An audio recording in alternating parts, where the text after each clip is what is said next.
안녕하세요. 반갑습니다. 주식하는 일 그대에게 이정열입니다. 자, 오늘 지금 보실 종목은 카카오고요. 자, 카카오 코드번호 035720입니다.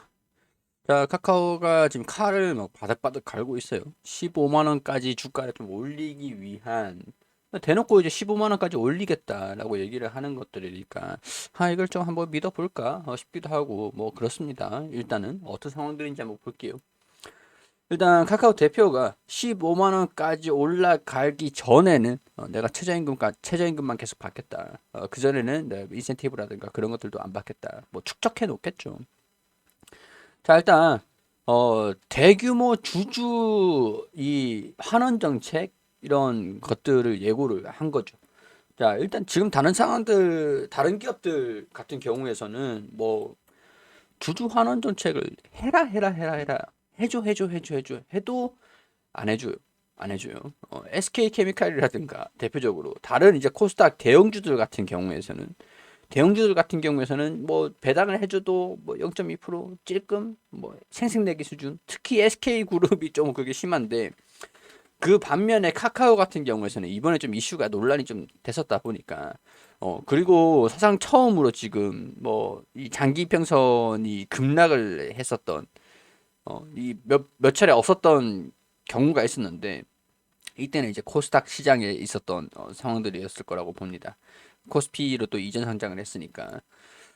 자, 이제 엄청난 성장률을 보여준 다음에 절반 정도 하락한 채 반등이 좀 나오고 있는 상황들이에요. 거품도 좀 빠졌겠다. 거품도 좀 빠졌겠다. 주가도 수준을 어느 정도 받았겠다. 이런 상황에서 한번 주주 친화 정책들을 하면서 주가를 상승 모멘텀들을 계속 유지를 시키겠다라고 얘기를 하는 것들 보니까 어느 정도 주주 입장에서는 나쁘지도 않겠다. 한번 믿어볼까 싶은 부분들인데 일단 정부에서의 규제 리스크, 글로벌 금리 인상 우려. 자, 금리 인상이라는 것들은 일단 금리 인상을 했음에도 불구하고 양호한 실적세를 이어간다면 문제가 되지 않아요. 금리가 인상이 된다라는 것들이 왜 걱정을 하느냐? 글로벌 성장률이 좀 꺾일 수도 있겠다. 성장률이 경기가 부진할 수도 있겠다. 경기가 좋아지면 좋아질 때까지 계속 놔두면 되는데 거품이 꺼지면 엄청나게 꺼집니다. 그걸 이제 금리로 조절하는 것들이니까 금리가 인상이 되면은 경기가 좋아지는 것들을 금리를 인상시킴으로써 좀 식을 수가 있겠다.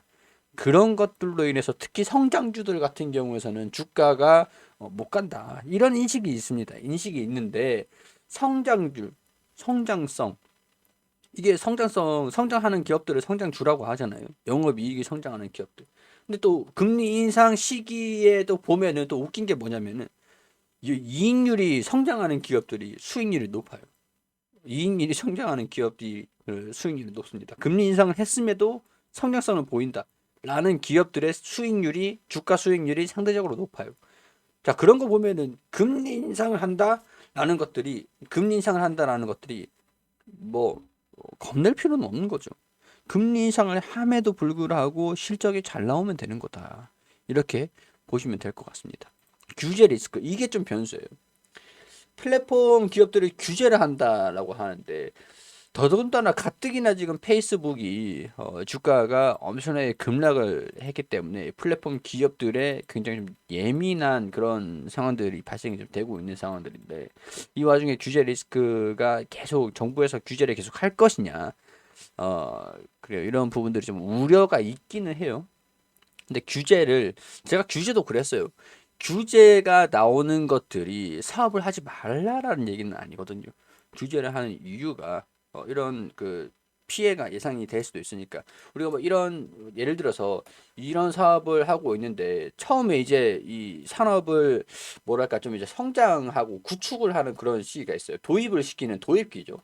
도입기 같은 경우에서는 뭐 예를 들어서 블록체인이라든가 뭐 비트코인이라든가 우리 비트코인으로 한번 예를 들어 볼게요.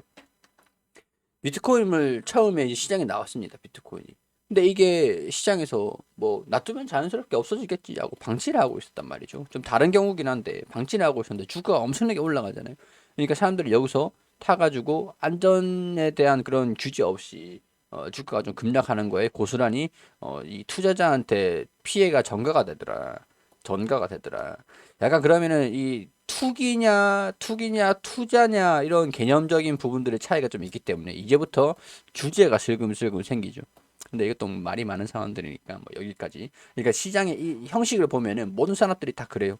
모든 산업들이 다 그렇습니다. 플랫폼 기업인데 이런 플랫폼을 도입을 했는데 뭐 시장에서 뭐 사회에서 갑자기 사회에서 물의를 일으키거나 아니면 어떤 특징적인 문제가 생길 것을 염려를 해서 이게 점점 규모가 커지는데 여기에 따라오는 문제들, 무리들 이런 것들을 규제를 시켜가지고 미연에 방지를 하기 위한 목적인 거예요. 목적. 목적은 그런 거예요. 목적은. 근데 점점 시장이 커지면서 이 산업을 영위하는 기업들은 산업의 캐파 자체가 커지니까 영업이익이 증가될 거 아닙니까? 급속도로 성장을 한다라고 하면은 성장 기업이 되는 거고 해당 기업. 자, 근데 여기로서 규제를 이 무리 문제 이런 것들 방지를 하기 위해서 규제를 접목을 시켜요. 그러면은 똑같은 기간 내에 자, 이 똑같은 기간 이 1년이라는 기간 동안 성장을 급속도로 이렇게 하다가 천천히 성장을 하는 거죠. 규제가 생기면. 규제가 생기면 급격하게 성장을 하다가 천천하게 이 같은 기간 대비해서 성장률이 떨어지는 거예요. 이해가 되시겠죠? 똑같은 1년이라는 기간 동안. 이게 규제가 생기기 전, 이게 규제가 생기고 후. 그러면 자연스럽게 이렇게 급속도로 성장을 하다가 이런 식으로 성장을 하겠죠. 같은 기간 대비해가지고. 같은 기간 대비. 이 똑같은 1년이라고 치고 규제 전, 이게 후. 근데 카카오 같은 기업이 역성장을 하겠냐? 실적이 안 좋아지겠냐? 그렇기 때문에 그런 측면에서 봐서는 지금 주가 하락은 좀 과도한 측면이 있긴 하죠. 약간 그렇기 때문에 주가를 15만 원까지 끌어올리겠다라는 자신감이 거기서 좀 나오는 것들도 아닐까 그런 생각들이 좀 듭니다. 물론 그게 있어요. 여기에서 채권이 아니라 뭐 옵션이 있죠. 주식 매수 선택권 부여. 그러니까 주식 전환 스톡 옵션인데 여기 이 가격이 12만 원이고 제일 높은 게 15만 원이거든요. 제일 높은 게 직원들한테 부여를 해줬던 게 11만 원 있고 12만 원 있고 제일 높은 게 15만 원이에요. 그렇기 때문에 이 대표 입장에서는 직원들 뭐 15만 원이 매수 선택권인 직원들은 뭐 어쩔 수 없어라고 얘기를 하면은 이번에 대표로 내정이 되는 상황에서 표를 받기가 쉽겠냐 이거죠. 표를 받기가 어렵죠 일단. 그러면은 뭐 그 직원들은 뭐 직원이 아니란 얘기가 되는 거냐 막 이런 얘기들이 나올 수가 있잖아요. 카카오페이는 뭐 옵션 선택해가지고 뭐 돈잔치하고 뭐 옵션질하고 먹튀하고 카카오페이를 키운 우리는 뭐 직원도 아니냐 우리는 뭐 손가락 빨란 얘기냐. 당연히 내부에서 그런 얘기가 나올 수밖에 없는 상황들이죠. 그러니까 대표로 내정이 좀 되어 있는 상황에서는 이제 우리 모든 직원들이 윈윈할 수 있도록 그렇게 할 거고 주주분들도 윈윈할 수 있도록 약간 대통령 선거 나갈 때도 대표자 선거 나갈 때 대표 뭐 선거 같은 거 투표를 해서 누굴 뽑는다라고 하면 당연히 공약 같은 걸 걸어야 될 거 아닙니까? 약간 그런 거라고 보시면 됩니다. 근데 공약이 꽤나 솔깃하다는 거죠. 솔깃하다는 거예요. 지금 누구 대표 뭐랄까 이제 대통령 뭐라 해야 되죠? 후보 같은 경우에서도 간간히 난 뭐 대통령 되면은 내 돈으로 하겠다. 특히 이제 트럼프 같은 경우도 그렇죠. 돈 한 푼도 안 받고 내 돈으로 하겠다. 나 돈 안 받아도 된다. 막 이런 식으로 했었잖아요. 옛날에 트럼프 같은 경우에서도. 지금 이 대표도 최저임금은 받겠다 이거예요. 나도 근로자이기 때문에 임금은 받아야 되니까 최저임금은 받겠다.